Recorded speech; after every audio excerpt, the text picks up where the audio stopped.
Petite visite Tropic Marché, on y va?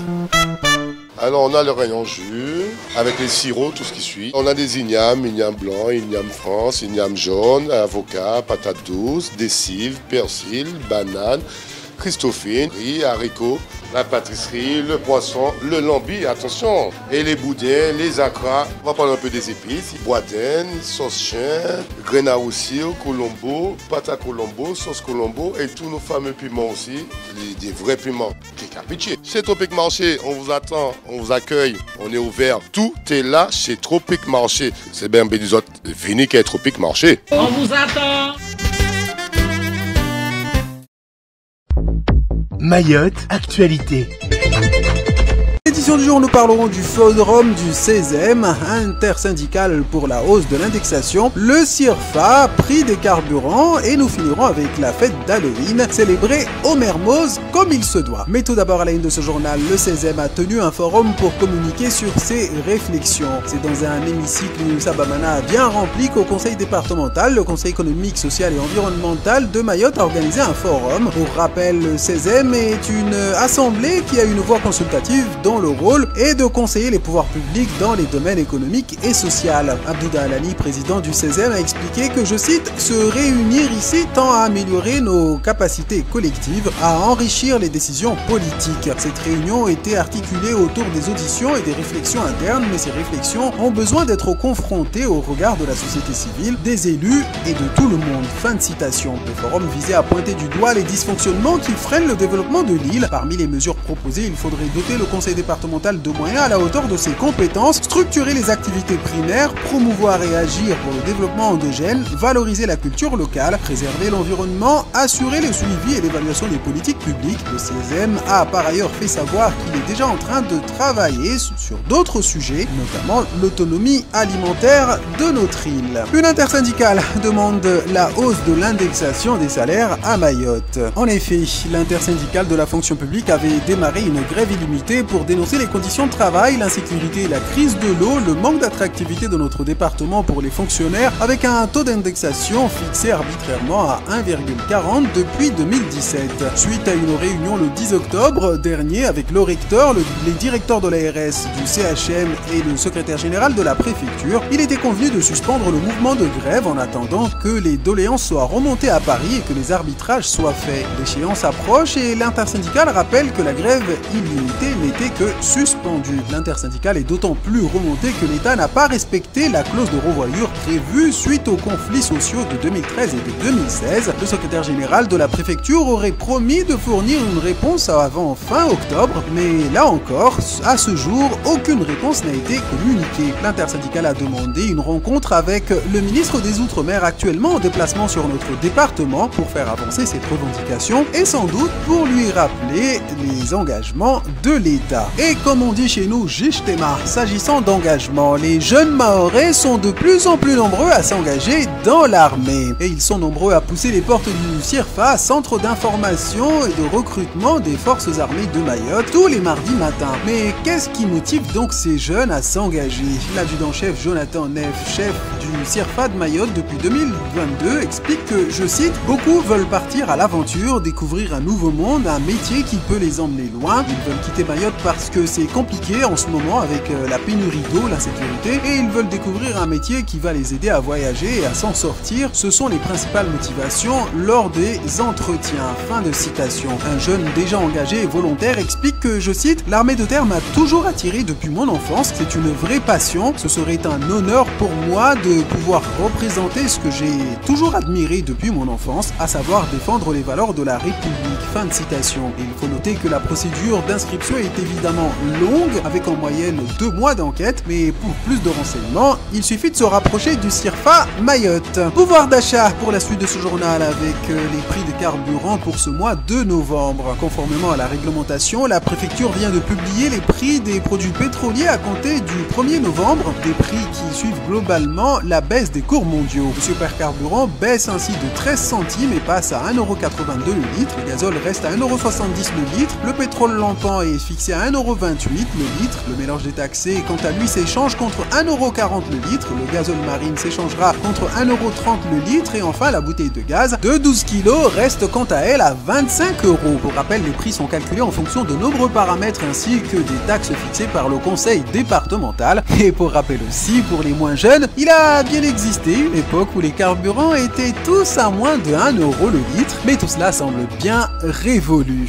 Je vous propose de clôturer cette édition avec une tradition qui, elle, n'est pas du tout révolue, la fête d'Halloween. Hier soir, le Mermoz a fêté comme il faut Halloween dans la pure tradition. Mais d'où vient la fête d'Halloween? À l'origine, ce sont des Celtes d'Irlande, de Royaume-Uni et de France qui, le 31 octobre, célébraient le Samhain, une fête marquant la fin de l'été et le début de l'hiver. Pour eux, cette nuit magique, les morts et les vivants pouvaient se rencontrer. Ils allumaient des feux de joie pour éloigner les esprits maléfiques et se déguisaient avec des peaux d'animaux pour tromper les esprits. Au 19e siècle, à la faveur de l'immigration irlandaise, la tradition d'Halloween a été importée en Amérique où elle s'est mélangée avec des éléments de la culture autochtone et africaine pour créer une fête unique, avec déjà à l'époque la tradition qui consistait à demander des friandises aux voisins. Aujourd'hui, Halloween est célébré partout dans le monde avec des décorations, costumes et toujours ces fameux bonbons. Je vous le disais hier au Mermoz, la fête a été célébrée dans la plus pure tradition. Fatihou, c'est la troisième fois que vient Philippe Vigier sur notre territoire. Il commence à connaître bien le chemin. Il va revenir, il l'a dit, hein, il l'a annoncé, il va revenir le 28.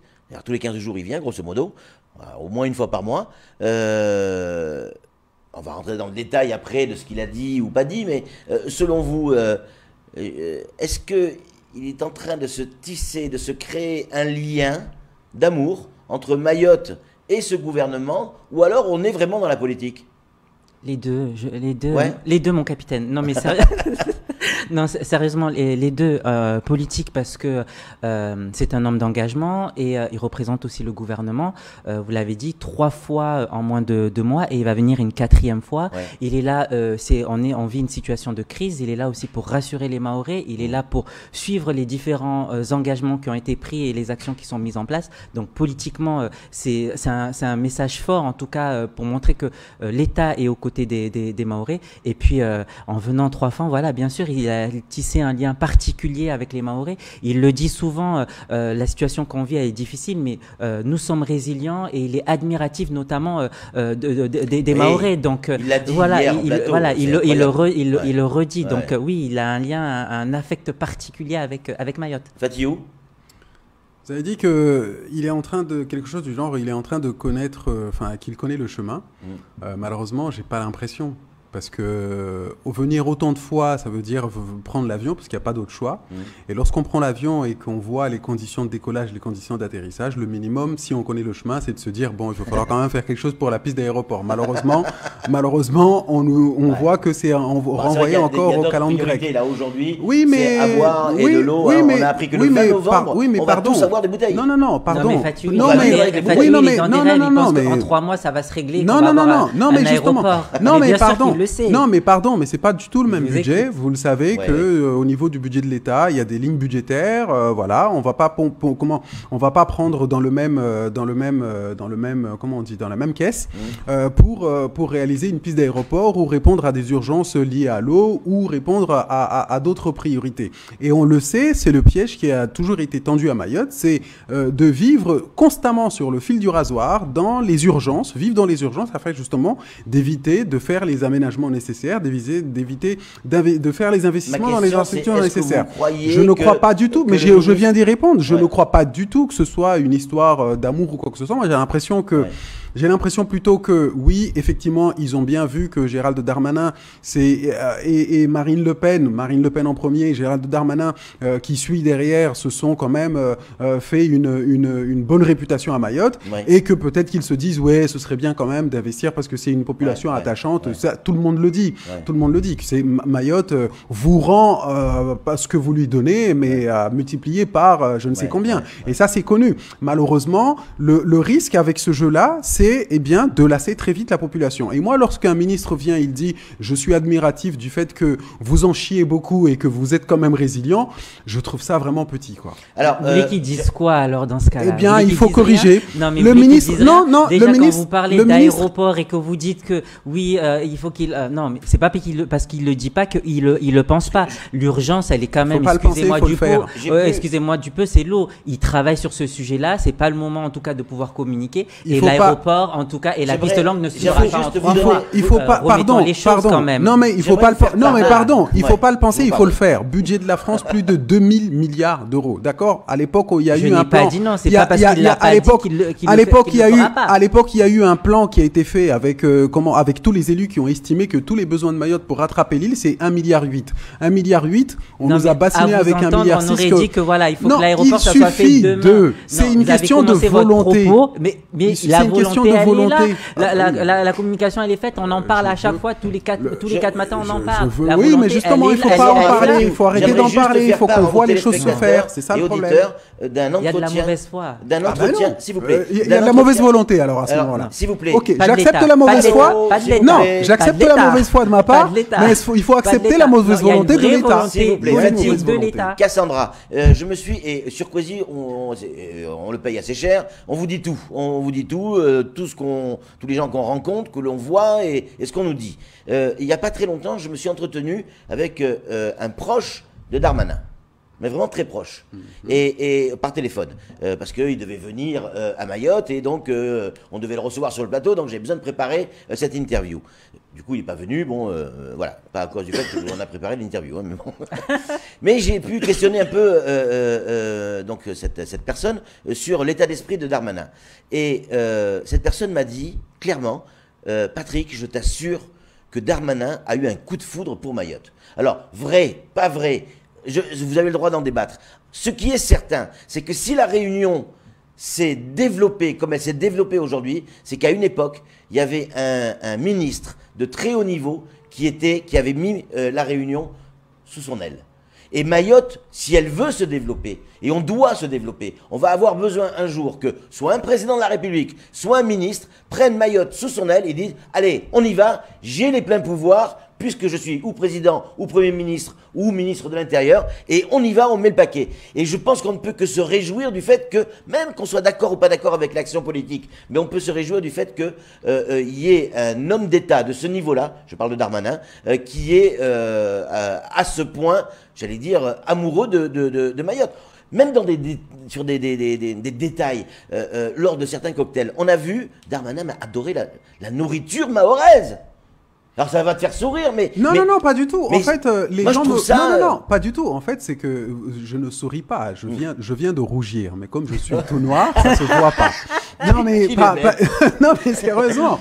Parce que ce que vous dites me touche beaucoup. Et là, je veux faire une confidence. Je me touche beaucoup parce que, en fait, c'est réciproque. Moi, j'apprécie énormément Darmanin. Je pense que ça ça donc c'est à Jérôme Trivaille. J'apprécie Darmanin, mais Vigier, c'est un peu moins. Alors pourtant, ils ont le même amour pour Mayotte. Ça n'a pas du tout... Pardon, mais vous savez, la sincérité, la franchise, l'être humain est doté de cette capacité quand même à déceler quelque part quand même quand vous avez une personne franche envers vous. Il est aussi franc, Philippe Vigier. Non, pardonnez-moi. Est-ce qu'il est en train de prendre le leadership sur Marine Le Pen? Pardon, mais Gérald Darmanin, ce n'est pas du tout la même chose qu'avec les autres. Et c'est vrai, là, c'est pour ça que je vous dis, en fait, je rougis, mais ça se voit pas. Parce que effectivement, moi, je l'apprécie beaucoup, Gérald Darmanin.